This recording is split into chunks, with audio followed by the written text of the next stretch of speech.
नमस्कार, हमारे चैनल में आपका स्वागत है। मैं हूं रामचंद्र मौर्य। साथियों, भारतीय जनता पार्टी अपने साम दाम दंड भेद का उपयोग करके, तमाम केंद्रीय एजेंसियों का उपयोग करके 8 से अधिक सरकारें अभी तक गिराई है और अपनी सरकार वहां पर बनाई है। कर्नाटक में दूसरी बार खेला होने जा रहा है। भारतीय जनता पार्टी का ऑपरेशन लोटस होने जा रहा है। अभी 2 महीने पहले कांग्रेस की सरकार वहां जीत करके आई है भारी बहुमत से, और उस भारी बहुमत की सरकार जो कि 135 सीट लेकर के आई है, उसे भी भारतीय जनता पार्टी गिराने की साजिश रच रही है, षड्यंत्र रच रही है और जमीन आसमान एक कर रही है सिद्धरामैया सरकार को गिराने के लिए। और उसकी साजिश यहाँ से नहीं, सिंगापुर से रची जा रही है। हालांकि अभी भारतीय जनता पार्टी जेडीएस प्रमुख एचडी कुमार स्वामी के कंधे पर बंदूक रख करके चला रही है, लेकिन जब एचडी कुमार स्वामी सक्सेस हो जाएंगे, सफल हो जाएंगे, तब भारतीय जनता पार्टी सामने आएगी और अपना मुख्यमंत्री बनाएगी, अपना मंत्री बनाएगी और कांग्रेस सरकार को अलविदा बोल देगी। तो साथियों, अभी तक ऐसा कभी नहीं हुआ था कि जब सरकार शुरू में बने और उसका हनीमून पीरियड चलता रहे, उसी समय उसके ऊपर गिराए जाने ऑपरेशन लोटस का खतरा मंडराने लगे। 2 महीने पहले भारतीय जनता पार्टी की हार बुरी तरह से हुई है। सिर्फ 66 सीटें मिली हैं, जेडीएस को 19 सीटें मिली हैं और कांग्रेस को 135 सीटें मिली हैं। इतनी बड़ी हार को भारतीय जनता पार्टी पचा नहीं पा रही है। मोदी शाह को लग रहा है कि जिस तरह से विधानसभा चुनाव में, कर्नाटक विधानसभा के चुनाव में उसकी भारी हार हुई है, अगर यही 2024 में रिपीट होगा तो फिर मोदी की सरकार दिल्ली में नहीं बन सकती है। तो दिल्ली सरकार बनाने के लिए फिर से 2024 में कर्नाटक सरकार को गिराना जरूरी है और यह साबित करना जरूरी है कि कर्नाटक की जनता भारतीय जनता पार्टी के साथ है। आपको मालूम होना चाहिए कि 2019 में भारतीय जनता पार्टी को कर्नाटक में 28 में से 26 सीटें मिली थी लोकसभा की, इस पर विजय हासिल किया था। इसी तरह से उत्तर प्रदेश, महाराष्ट्र और तमाम राज्यों में कांग्रेस का दूसरी पार्टियों का सफाया करके भारी जीत हासिल किया था और कुल 303 सीटें हासिल किया था भारतीय जनता पार्टी ने अकेले। अब जब 28 में से 26 सीटें जीतने वाली पार्टी यह कतई नहीं बर्दाश्त करेगी भारतीय जनता पार्टी कि यहाँ पर कांग्रेस की सरकार बनी रहे और उसे 2024 में 28 सीटों में से 2-4 सीटें मिलें। वो चाहती है कि 28 में से 28 सीटें मिलें और कांग्रेस सरकार को यहाँ से विदा कर दिया जाए। इसकी कोशिशें हो रही हैं, साजिश का भंडाफोड़ हो चुका है और खुल करके सामने आ गया है। इसके लिए भारतीय जनता पार्टी ने कांग्रेस के अंदर अंदरूनी घमासान करने के लिए एचडी कुमार स्वामी, जो कि जेडीएस के प्रमुख हैं, उनसे हाथ मिलाया है और उप मुख्यमंत्री डीके शिवकुमार से हाथ मिलाया है। और जो कहा जा रहा है कि 30 विधायक असंतुष्ट हैं, जो कि टूट करके भारतीय जनता पार्टी की सरकार बनाने में सहायक सिद्ध होने वाले हैं, उनसे भारतीय जनता पार्टी मिली हुई है और उन्हीं के कंधे पर बंदूक रख करके चला रही है। अभी खुल करके शाह, मोदी और उनका भगवा गैंग सामने नहीं आया है, सरकार गिराने की बातें नहीं कर रहा है। यही काम तो महाराष्ट्र में भी हुआ था। एनसीपी की सरकार, एनसीपी को तोड़ने के लिए 2/3 विधायकों को तोड़ लिया गया और पवार को कानों कान भनक नहीं चलने पाया। जब टूट करके आ गए और उन्हें मुख्यमंत्री और मंत्री बनाने का नंबर आया, तब जाकर के पवार को पता चला कि उनकी पार्टी तो टूट चुकी है। और 2/3 बहुमत वाली पार्टी, मतलब कि उस पार्टी एनसीपी से 2/3 विधानसभा सदस्य टूट करके चले गए। तो भारतीय जनता पार्टी का मानना है कि जब एनसीपी को 2/3 बहुमत से तोड़ा जा सकता है, तो कर्नाटक की सरकार को, सिद्धरामैया सरकार को 2/3 बहुमत से क्यों नहीं तोड़ा जा सकता है। अगर 2/3 नहीं तो 30 विधायक ही अगर आ जाएं भारतीय जनता पार्टी के खेमे में, तो सरकार बन सकती है भारतीय जनता पार्टी की। लेकिन यह सोचना सरासर गलत है, क्योंकि 30 विधायक अगर टूट करके आते हैं तो उनकी विधानसभा सदस्यता ही चली जाएगी, और जैसे टूटेंगे वैसे ही विधानसभा अध्यक्ष उनकी सदस्यता भंग कर देंगे, क्योंकि 2/3 नहीं होते हैं, 135 का 2/3 नहीं होते हैं 30 विधायक। जब तक 2/3 विधायकों को खरीदने का काम भारतीय जनता पार्टी नहीं कर पाएगी, तब तक उसकी सरकार नहीं बन सकती है। और अगर 2/3 से कम बहुमत वाले विधानसभा सदस्य टूटते हैं तो खुद उनकी विधानसभा सदस्यता ही चली जाएगी। लेकिन कांग्रेस 130 विधायक तो टूट सकते हैं, जो कि ज़्यादातर उसमें जेडीएस के प्रभाव वाले क्षेत्रों से, लिंगायत क्षेत्र से, जहाँ पर लिंगायत बहुतायत हैं, और वही लिंगायत 30 विधायक भारतीय जनता पार्टी का समर्थन करने और भारतीय जनता पार्टी का मनोबल बढ़ाने का काम कर रहे हैं। तो जिस तरह से पहले कर्नाटक की सरकार गिराई गई थी, मध्य प्रदेश की सरकार गिराई गई थी, राजस्थान की सरकार भी गिराने की पुरजोर कोशिश हुई थी, लेकिन नाकाम हो गए थे। अशोक गहलोत का उत्तम मैनेजमेंट राजस्थान सरकार को बचा लिया था। इसी तरह से और बहुत सी सरकारें, गोवा की सरकारें गिराई, लेकिन कर्नाटक में ये सफल नहीं हो पाएंगे संख्या बल के हिसाब से। संख्या बल में 135 कांग्रेस के पास है, और अगर इस 35 का 2/3 सदस्य नहीं तोड़ पाएंगे तो भारतीय जनता पार्टी का मंसूबा पूरा नहीं हो पाएगा। और जहाँ तक एचडी कुमारस्वामी, जो कि जेडीएस से आते हैं, ये एचडी देवगौड़ा के पुत्र हैं। एचडी देवगौड़ा पहले धर्मनिरपेक्ष पार्टियों के साथ थे, जनता दल के साथ थे, और प्रधानमंत्री भी बने। और वही एचडी देवगौड़ा के जब बुरे दिन आ गए तो वो कांग्रेस को छोड़ करके भारतीय जनता पार्टी से हाथ मिलाने को तैयार बैठे। यहाँ तक कि एक दिन तो घोषणा भी हो गई कि एनडीए में जेडीएस शामिल हो रहा है।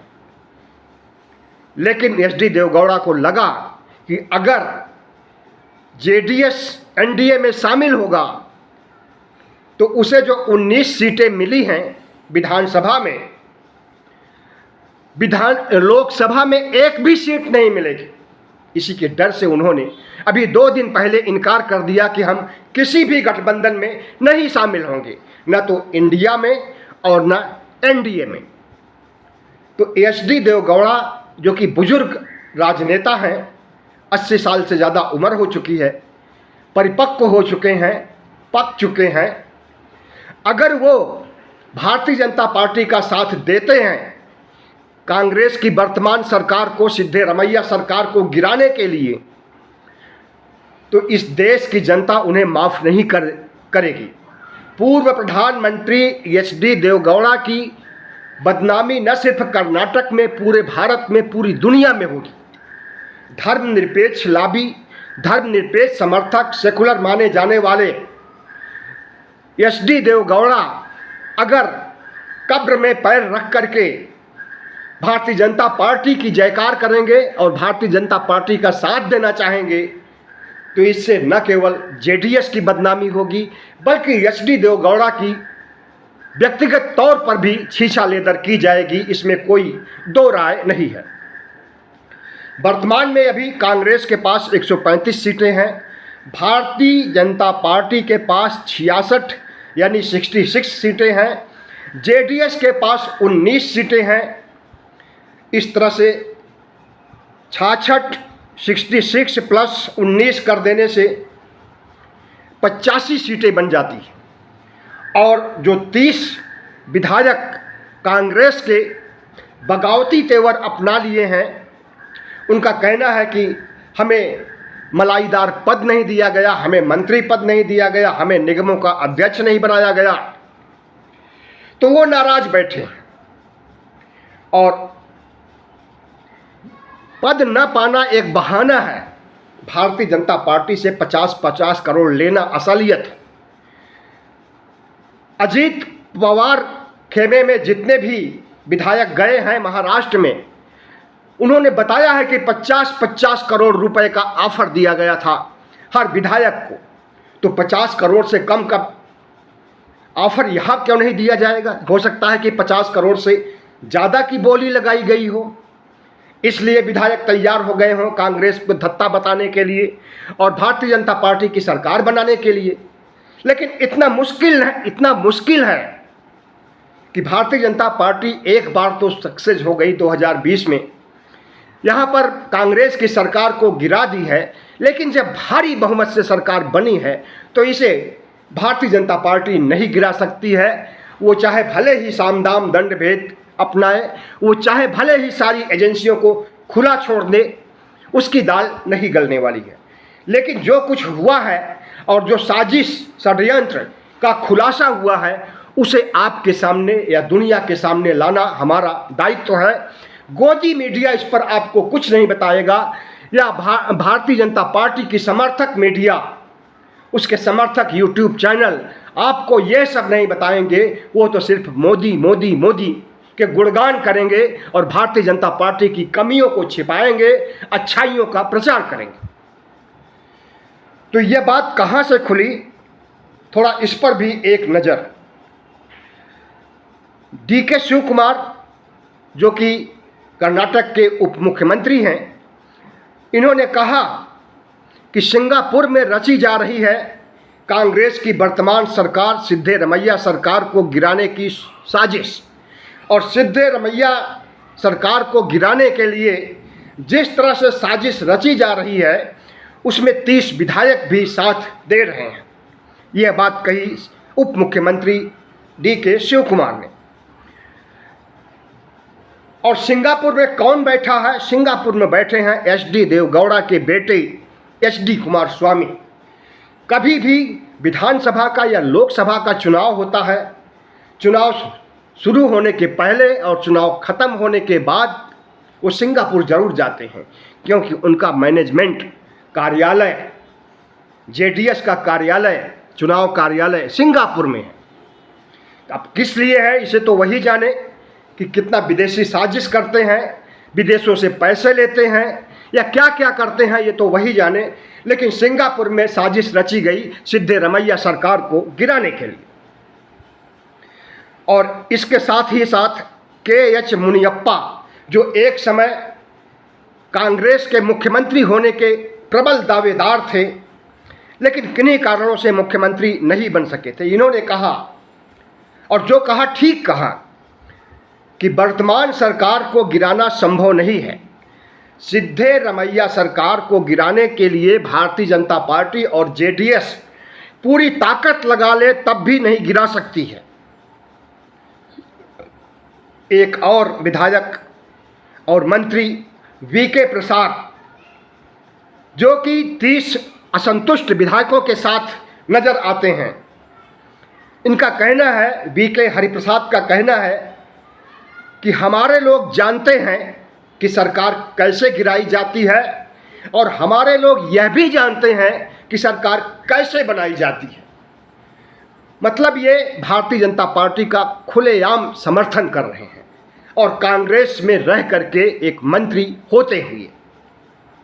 तो VK हरिप्रसाद और 30 विधायक और JDS प्रमुख HD कुमारस्वामी जितने लोग बयानबाजी कर रहे हैं, सबकी बयानबाजी का एक ही मकसद है कि कांग्रेस को बर्खास्त करना, कांग्रेस की सरकार को गिराना, ऑपरेशन लोटस करके कांग्रेस को कर्नाटक मुक्त करना, यही इनकी प्रबल इच्छा है।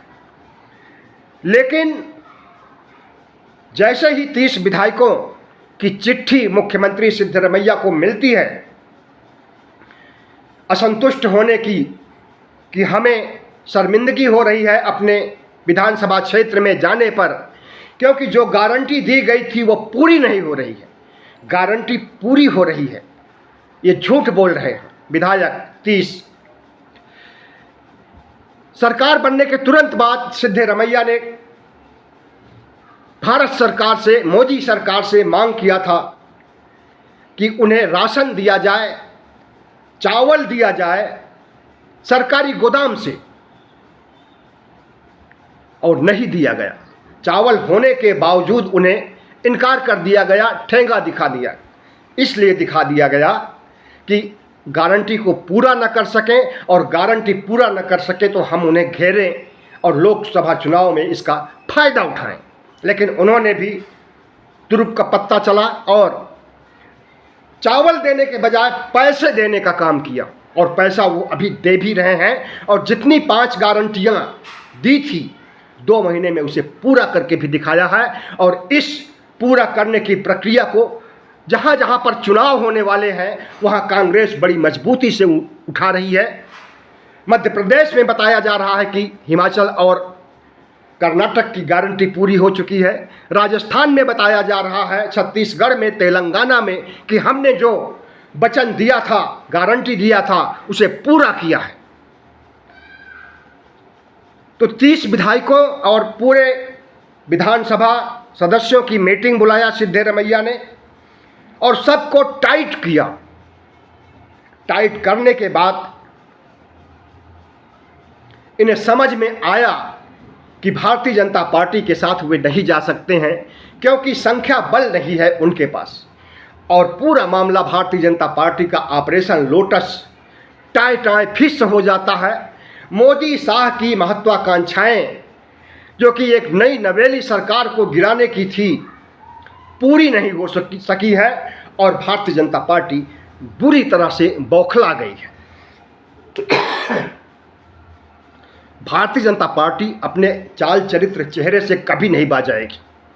साम दाम दंड भेद से और ऑपरेशन लोटस जो कि पूरी तरह से असंवैधानिक होता है, उसे लागू करने, उसे व्यवहारिक रूप देने से ये कभी बाज नहीं आएगी। भारतीय जनता पार्टी के बारे में कहा जाता है कि जहाँ पर इनकी सरकार बहुमत से बन जाती है वहाँ पर तो ये सरकार चलाते ही हैं, लेकिन जहाँ पर इनकी सरकार नहीं बनती है वहाँ पर कुछ महीनों में जोड़ तोड़, साम दाम दंड भेद, केंद्रीय एजेंसियों का उपयोग करके अपनी सरकार बना लेते हैं। और इस बात में दम भी है, ऐसा बहुत जगह पर हुआ है कि हारे हैं लेकिन फिर भी इनकी सरकार बनी है। लेकिन कर्नाटक में और हिमाचल में इनकी सरकार नहीं बन सकती है, क्योंकि यहाँ ये संख्या बल को छू नहीं पा रहे हैं। भारतीय जनता पार्टी को, आरएसएस को सोचना चाहिए कि जिन कुकर्मों से उसकी थू होती है पूरे देश में, पूरी दुनिया में, बार बार उसे ही आजमाने की क्यों कोशिश की जाती है। क्या भारतीय जनता पार्टी प्रजातंत्र विरोधी नहीं है, संविधान विरोधी नहीं है, लोकतंत्र विरोधी नहीं है? लोकतंत्र, संविधान और देश के खिलाफ जो काम करेगा उसे शुरू में तो हो सकता है कि कुछ सफलता मिल जाए, लेकिन इसके निहितार्थ यह है कि वो लंबे समय तक सफल नहीं हो सकता है। और लंबे समय में ऐसी स्थिति आ सकती है कि परिदृश्य ही पूरा बदल जाए। और जो भारतीय जनता पार्टी 21 राज्यों में छा गई थी 2014 के बाद 2019 तक, आज वो सिमट करके 9-10 राज्यों तक रह गई है। और इसमें भी वे राज्य हैं जहां पर उसके मुख्यमंत्री नहीं हैं। तो भारतीय जनता पार्टी का कद घट रहा है, कांग्रेस का बढ़ रहा है, और एनडीए का कद तो इतना बढ़ गया है कि भारतीय जनता पार्टी का सिंहासन हिलने लगा है। और भारतीय जनता पार्टी के शीर्ष नेतृत्व में जो मोदी और शाह हैं और भी जितने बड़े नेता हैं, सबको यह पीड़ा सता रही है कि कैसे इंडिया को हम परास्त करें और इंडिया के खिलाफ कौन कौन सी साजिशें, कौन कौन से षड्यंत्र रचें ताकि इंडिया का सफाया हो जाए। उसी एक साजिश का ताज़ा तरीन उदाहरण था कर्नाटक की सरकार को बर्खास्त करना, और इस बर्खास्त करना नहीं बल्कि गिराना, ऑपरेशन लोटस करना, और इसमें ये धराशायी हो गए। अब इन्हें सोचना होगा कि आगे क्या करना है। कांग्रेस और विपक्ष इतना मजबूती से आ गया है कि अब इसे भारतीय जनता पार्टी और आरएसएस किसी भी रूप में शिकस्त नहीं दे सकते हैं। और इसी इंडिया के पास 140 करोड़ मतदाताओं, 140 करोड़ देशवासियों का साथ है और 90 करोड़ मतदाताओं का साथ है। बहुत बहुत धन्यवाद। हमारे चैनल को सब्सक्राइब कीजिएगा, लाइक कीजिएगा और शेयर कीजिएगा ताकि हमारी आवाज़ ओबीसी, एससी, एसटी तक 90 करोड़ मतदाताओं तक पहुंच सके। बहुत बहुत धन्यवाद।